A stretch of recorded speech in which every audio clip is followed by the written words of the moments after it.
Guys, India के अंदर ये पहला शमशान घाट है जहाँ को देखने के लिए पैसे लगते हैं। जी हाँ गाइस, अगर आप शमशान घाट देखना आओगे तो यहाँ पर टिकट लेना पड़ेगा। तो चलिए हम आपको दिखाते हैं।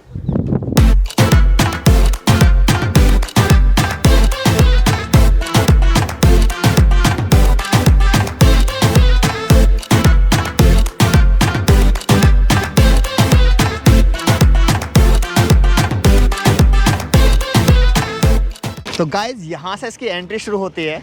अगर मैं यहाँ के टिकट की बात करूँ तो यहाँ का टिकट जो है 100 रुपये का है और 150 रुपये जो है वो कैमरे का है। यानी हम 2 लोग हैं, 350 का है।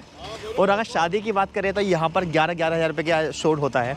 तो यहाँ से एंट्री शुरू होती है और जस्ट सामने आप देखेंगे वो है बड़ा बाग, जो बोला जाता है यहाँ का एक शमशान घाट जहाँ पर राजाओं का जो है अंतिम संस्कार होता है। तो चलिए उस जगह पर चलते हैं। इसके लिए हमने जो है ऑटो का सहारा लिया है। थोड़ा आगे है, आ जाओ भैया, आ जाओ। तो हम यहाँ ऑटो से चलेंगे। बस थोड़ा सा मैं अगर आगे दिखाऊँ आपको, तो ये जो आप बाग देख रहे हैं इसकी बराबर में ये तालाब हुआ करता था। क्योंकि जब कोई किसी का अंतिम संस्कार होता है या उसका अंतिम क्रिया होती है, उसके बाद लोग यहाँ पर जो है नहाते थे, यानी स्नान करते थे। जो होता ना, मुंडन करते थे अपने सिरों का, वो यहाँ होता था। तो अभी हम चल रहे हैं वहाँ, और वहाँ से हम आपको जो है बड़े बाग का नज़ारा दिखाने वाले हैं और बताने वाले हैं ये खास क्यों है। तो आओ, चलो भैया।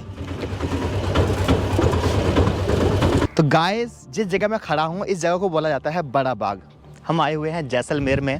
जैसलमेर की एक ख़ास जगह है, ये है बड़ा बाग। और बड़ा बाग क्यों कहा जाता है ये मैं आपको बताऊंगा। अगर आप मेरे पीछे देखोगे तो ये जो आपको शानदार छतरी दिखाई दे रही हैं, आपको पता है ये क्या है? ये जो बड़े राजा लोग हैं, राजा लोगों के जब ख़त्म हो जाते हैं या इस दुनिया से चले जाते हैं, उनके बाद इनका अंतिम संस्कार यहाँ होता है। उसके बाद छतरी बनती है। तो आप ये कह सकते हो कि राजा लोगों का ये क्या है, शमशान घाट है। आप देखिए कितना खूबसूरत बना हुआ है। इसकी बात तो हम करेंगे, बट इससे पहले आप ये जो आप देखोगे इधर आज जो यह फसल हो रही है, ये एग्जैक्टली पहले कभी तालाब हुआ करता था।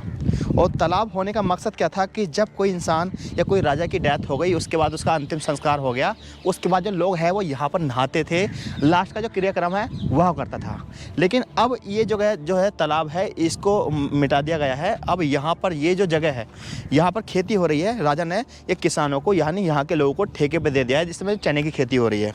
इसे बड़ा बाग क्यों कहा जाता है? अगर आप मेरे पीछे देखोगे तो ये जो है इसका एक बहुत बड़ा हिस्सा अभी भी बाग को दे रखा है, जिसमें ऋतु के हिसाब से फल आते हैं। बेर अभी भी आ रहे हैं, यहाँ पर लगड़ा आम आता है, अमरूद आता है। तो ये एक बड़ा बाग भी माना जाता है। अभी भी बहुत हरा भरा है, जो आप इसको नज़दीकी से आप देख भी सकते हो, बहुत अच्छा लगता है। चलिए अब आते हैं मेन पॉइंट पर। तो क्या आपने कोई शमशान घाट ऐसा देखा है जहाँ पर जाने के पैसे लगते हैं? जी हाँ, इसके पैसे लगते हैं। अगर आप यहाँ आना चाहते हो तो इसका टिकट जो है 100 रुपये का है। और जो हम मूवी शूट कर रहे हैं इसका 150 रुपये का है, यानी हम 2 लोग हैं, 350 का है। अगर आप यहाँ कोई वीडियो शूट करना चाहते हैं, मूवी की शूटिंग होगी, तो उसका जो है वो 11,000 का चार्ज है। वो बढ़ के 1 लाख भी हो सकता है, जितने भी हो सकता है। और मैं आपको बताना चाहता हूँ गाइस, यहाँ पर 20 से लेकर 25 मूवी, मुझे याद नहीं आ रही है, लेकिन यहाँ पर शूट हो चुकी है। आपने कोई ना कोई मूवी आपने यहाँ की ज़रूर देखी होगी। तो मैं यहाँ की खासियत क्या है, यहाँ की हिस्ट्री क्या है, वो मैं आपको बताऊँगा। तो चलिए मेरे साथ, मैं आपको लेके चलता हूँ।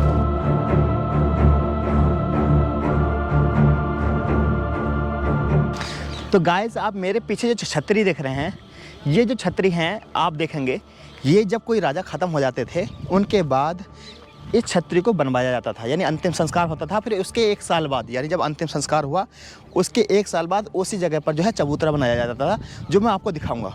उसके बाद छतरी बनाई जाती थी। अगर आप देखोगे, हाँ ये जो टूट रहे हैं, इसकी रिपेयरिंग हो रही है।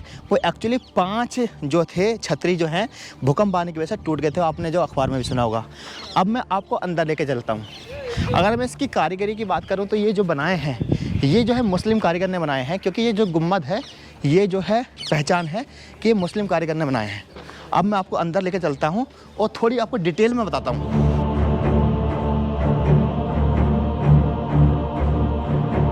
तो गाइज, आप ये जो छतरी देखेंगे, सबसे बड़ी छतरी, ये है यहाँ के महारावल जवाहर सिंह जी। ये इनका है और ये इनकी जो डेथ हुई थी 1949 में हुई थी। ये इनकी छतरी है। और अगर मैं आपको ऊपर लेकर चलूँ तो मैं बताना चाहता हूँ कि ये छतरी किस तरह बनती है, इसका प्रोसेस क्या होता है, वो मैं आपको पूरा बताऊंगा। आप यहाँ देखोगे तो ध्यान से, यहाँ पर एक मटका जो है आपको लगा हुआ दिखेगा। जो उस समय के हिसाब से ये लगा हुआ है, फ़ोटो लगी हुई है। अगर मैं यहाँ से आगे की बात करूँ,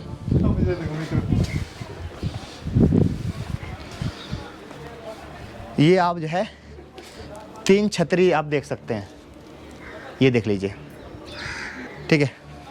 अब मैं आपको ये बताता हूँ कि प्रोसेसिंग क्या होती है कि जब कोई राजा या रॉयल लोग इस दुनिया से चले जाते हैं, ख़त्म हो जाते हैं, तो ख़त्म जब जहाँ होते हैं तो उसके 1 साल बाद जो है चबूतरा बनाया जाता है। जैसे मैं यहाँ दिखाऊँ आपको, कुछ चबूतरे आपको नए मिल जाएंगे जो कुछ समय पहले डेथ हुई थी। जैसे आप ये देखिए, ये जो है महारावल गिरधर सिंह जी थे जिनकी डेथ 1950 में हुई। ये आप उनकी जो है छतरी देख लीजिए, 2 छतरी आप बराबर में देखेंगे आप। उसके बाद आप ये देखिए, ये जो राजा जी की डेथ हुई है, ये उनकी जो है रघुनाथ सिंह जी, इनकी डेथ हुई थी 1982 में। उसके 1 साल बाद जो है इस चबूतरे को बनाया गया। अब आप कहेंगे यार इस पर छतरी क्यों नहीं बनी हुई है? छतरी कब बनेगी? जब इनके पोते शादी करेंगे, तो शादी जब करेंगे तो उससे पहले वो छतरी को बनवाएंगे। यानी प्रथा ये निकल कर आती है कि जब कोई पोता शादी करता है तो अपने दादा जहाँ दादाजी मतलब जो है इस दुनिया से गए हैं, जहाँ उनका चबूतरा बनता है, तो उस पर वो जो है छतरी बनाते हैं। तो कहने का मतलब क्या है कि रॉयल फैमिली में, यानी जब राजा ख़त्म होते थे तो आज ख़त्म हो गए, 1 साल बाद ये चबूतरा बना जाएगा। अब इस पर छतरी कब बनेगी? छतरी बनेगी जब इनका पोता जो है शादी करेगा, उससे पहले यहाँ पर छतरी बनवाएगा। तो आप ये देखिए, ये राजा हैं, शायद इनका तो लगा हुआ भी नहीं है। एक आप ये देखिए, ये भी एक राजा हैं जो है डेथ हुई है, इनका नाम है पृथ्वीराज सिंह जी। और कुल मिलाकर अगर यहाँ मैं छतरियों की बात करूँ तो टोटल जो है 107 छतरी बनी हुई हैं, जिसमें 107 छतरी में आप देखेंगे ये जो छतरी हैं उसमें से 45 जो छतरी हैं वो राजाओं की हैं, क्योंकि आपको पता होगा 44 जनरेशन हो चुकी है राजाओं की और 45वीं जनरेशन है। यानी कुल मिलाकर जो 44 छतरी हैं वो यहाँ के राजाओं की हैं। उसके बाद जो आप देखोगे बाकी जो छतरी हैं वो उनकी फैमिली की हैं। अभी आप इस वीडियो में देख सकते हो। अगर मैं अब ये जो तस्वीर देख रहे हो, ये जो तस्वीर है ये वो हैं जो यहाँ पर सती हुआ करती थी, यानी सती प्रथा चलती थी उस समय, और वो जो है 1829 में ख़त्म हो गई थी। अगर मैं यहाँ के बात करूँ तो सोचिए कि राजा अंतिम संस्कार जहाँ होता है, जहाँ पर ये सारा है, इसका चार्ज लेते हैं और एक बड़ी मात्रा में चार्ज लेते हैं। और इंडिया के अंदर में ये पहला है। और जयपुर और जोधपुर और स्पेशली जैसलमेर तो आपको पता है जाना ही जाता है, इसलिए कि यहाँ पर राजाओं का राज होता है। सरकार होती है, मुख्यमंत्री भी होते हैं, सब कुछ होते हैं, बट यहाँ राजाओं का अपना एक वो होता है। तो ये जो जगह है पूरी अभी राजाओं के कंट्रोल में है, और इसका जो पूरा चार्ज वगैरह है सब कुछ जो है वो राजाओं के पास जाता है। तो सोचिए, अभी बहुत सारे लोग सोचते हैं कि यार अब राजाओं के पैसे कमाने के तरीके क्या हैं, तो बहुत सारे जो तरीके होते हैं इनके पास। जैसे फोर्ट होते हैं उसका पैसा होता है, और बहुत सारी चीज़ें होती हैं, स्पेशली इसकी बात करी तो इसका पैसा होता है। तो आई होप दोस्तों ये व्लॉग आपको पसंद आया होगा। और अगर मैं बात करूं तो जो है ये जो कुछ टूट गए हैं, अब ये रिपेयर कराए जा रहे हैं। ये 5 जो है टूट चुके हैं। और मैंने कहा था ना कि ये जो आप देखोगे इसकी जो कारीगरी की है वो मुस्लिम कारीगर रहे हैं। अगर जो सती वाली जो मैंने आपको दिखाई थी उसके जो रहे हैं वो उस समय के हिसाब से हिंदू लोग रहे हैं जो कारीगर रहे हैं। तो आई होप दोस्तों ये ब्लॉग आपको पसंद आया होगा। इस ब्लॉग को मैं यहीं एंड कर रहा हूँ। और जब जैसलमेर आएँ तो आप यहाँ आ सकते हैं और बहुत कुछ हिस्ट्री को जानने का मौका मिलेगा आपको। अब मैं इस ब्लॉग को एंड कर रहा हूँ। चैनल को सब्सक्राइब करें। अल्लाह हाफ़िज़।